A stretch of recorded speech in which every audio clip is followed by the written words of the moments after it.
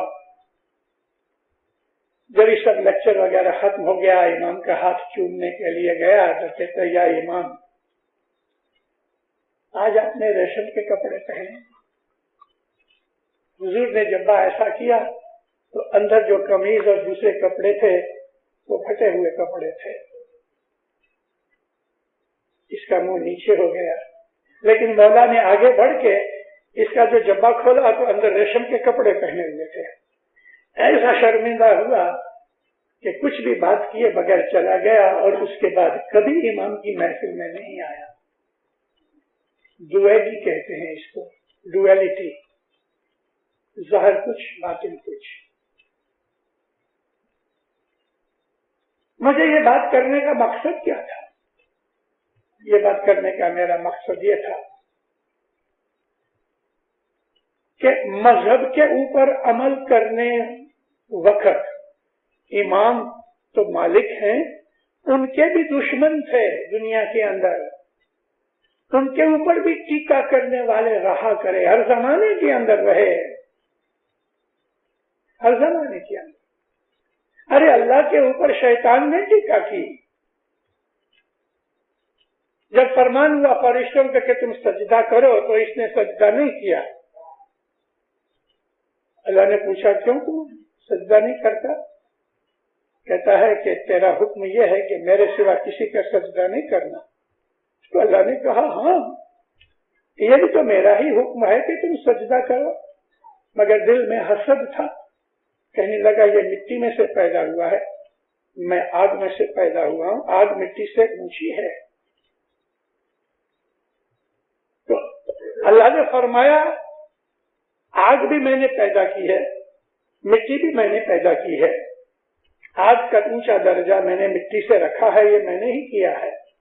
اب میں چاہوں تو مٹی کا درجہ یہ ہے کہ فرشتے اس کو سجدہ کرتے ہیں، اور جا تو راندا جا۔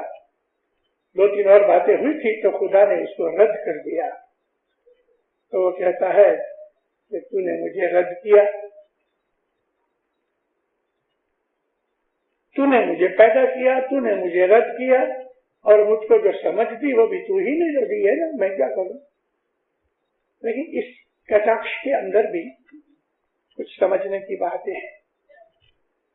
یہاں ایک بات سمجھنے کی یہ ہے، شیطان نے نافرمانی ضرور کی اور نہیں ہونی چاہیے، کیونکہ وہ حقیقت کو سمجھ نہ سکا۔ اس نے یہ کہا کہ یا مولا تم نے کہا تھا میرے سوا کسی کو سجدہ نہیں کرنا ہے، اس ایک بات کو اس نے پکڑ رکھا اور باقی باتیں چھوڑ دی۔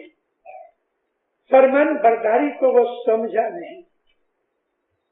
یہاں میرا مقصد یہ ہے کہ اوتار دیا، وہ جو صدرالدین کہتے ہیں، دھیانا کہتے ہیں، اس کی پوجا کرنا۔ پوجا کرنے کا مقصد یہ ہوتا ہے کہ ہائیسٹ لیول کی اس کی تابع داری ہونی چاہیے، ہائیسٹ لیول کی اس کو پوجا کہتے ہیں، کہ اس کے اندر ذرا بھی خامی نہیں ہونی چاہیے۔ مولانا امام سلطان محمد شہزادار فرماتے ہیں کہ ہم تم کو کبھی ایک فرمان کریں گے، دوسری دفعہ ہم دوسرا فرمان کریں گے، تو تمہیں یہ بات خیال میں نہیں رکھنی چاہیے کہ پہلے یہ فرمان کیا تھا اب یہ فرمان کیوں ہوا، یعنی کانٹرڈکشن ہے یہ۔ مولا فرماتے ہیں ہم بہتر جانتے ہیں کہ کس وقت کیا فرمان کرنا۔ مومن کا کام یہ ہے کہ اس کو جو کہا جائے اس پہ وہ عمل کرے، یہ ٹیکا نہ کرے کہ پہلے ایسا کہا تھا پھر آج کیوں ایسا کہا گیا۔ ہاں، جب تک وہ فرمان بدلا نہیں جاتا، بھلے وہ فرمان 1000 برس پورا نہ ہو گئے، فرمان ہمیشہ زندہ ہے۔ اگر مولا علی نے کوئی چیز کہی ہے اور گئے اس درمیان ہمارے مولا علی کو لے کے مولانا شاہ کریم 49 پر بیچ میں 47 اماموں نے اس مولا کے فرمان کو رد نہیں کیا، تو دینداروں وہ مولا علی کا 1400 برس کا پہلا فرمان آج بھی حق ہے اور ویلڈ ہے۔ کوئی بھی امام ہو جب تک کہ اس کے فرمان کو کسی ایک جامع کے امام کا فرمان دوسرے جامع کا امام کبھی بدلتا نہیں تو وہ فرمان ہمیشہ قائم ہے۔ اور ایک بات اور میں آپ کو عرض کروں، آپ نے سنا تو ہے ہی لیکن میں یاد ہی دلاتا ہوں، شاہ کریم صلی اللہ علیہ ہمارے مالک حضرت امام نے بہت دفعہ کہا ہے کہ مذہب کے جو فنڈامنٹلز ہیں یعنی بیسک پرنسپلز جو ہیں، جس کو ہم بنیاد کہتے ہیں، فاؤنڈیشن کہتے ہیں، مولا کہتا ہے وہ کبھی نہیں بدلیں گے، وہ تو قیامت تک چلیں گے۔ البتہ زندگی گزارنے کے لیے اور کٹھنائی کے اندر کس طرح مذہب پالا جائے اس کے متعلق فرمان بدلتے رہتے ہیں۔ میں آپ کو ایک مثال دوں،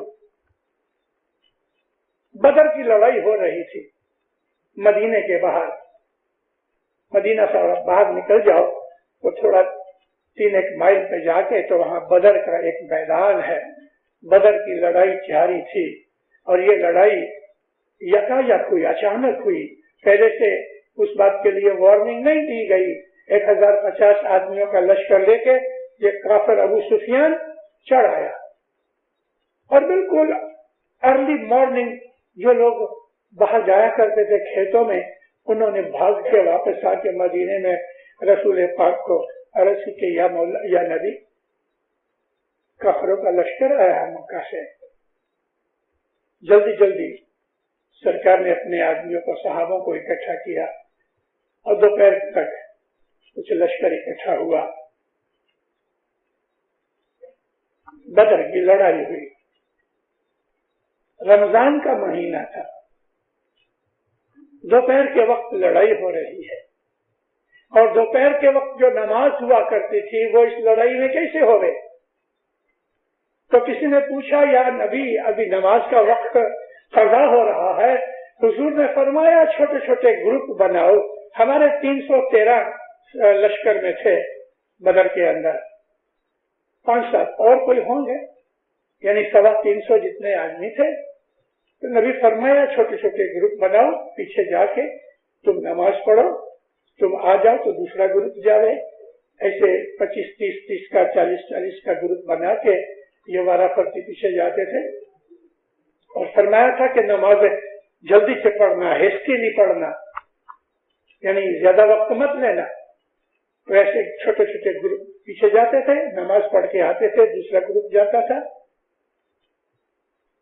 ابھی زمانہ ایسا تھا، وقت ایسا تھا، اس کے لیے ایسا حکم کیا گیا۔ اور جب اس ضرورت ہے، ایمرجنسی ہے، تو رسول اکرم نے اونٹ کے اوپر بیٹھے بیٹھے بھی نماز پڑھی ہے، اشارے سے پڑھی ہے، ہاتھ پہ سجدہ کیا ہے۔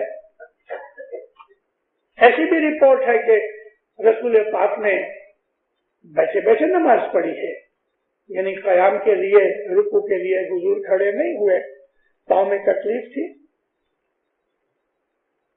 آبجیکٹ کیا ہے؟ مقصد کیا ہے؟ مقصد عبادت ہے۔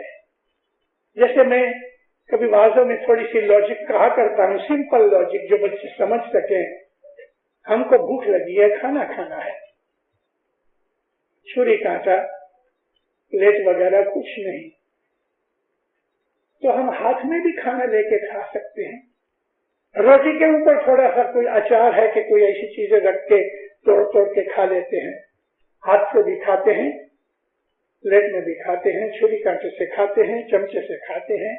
مقصد تو کھانا کھانا ہے نا، ابھی ہاتھ سے کھاؤ کہ چمچے سے کھاؤ، یہ فروعات دین ہے۔ مقصد ایک ہی ہے، عبادت کرنا۔ مقصد یہ ہے کہ ایمان کو راضی کرنا، مقصد یہ ہے کہ اس کی تابعداری ہو گئے۔ اس مقصد کو زمانے اور وقت کے حساب سے کبھی اس میں تبدیلی آ جائے، چینج آ جائے، تو ہمارے اسماعیلی طریقے کے اندر اس بات کا جواز یعنی الاؤنس ہے، شریعت میں نہیں ہے۔ اس لیے امام سلطان محمد شاہ عطار فرماتے تھے کہ there is no rigidity in my faith۔ ہمارے اسماعیلی طریقے کے اندر ریجیڈیٹی نہیں ہے، لیکن یاد رکھو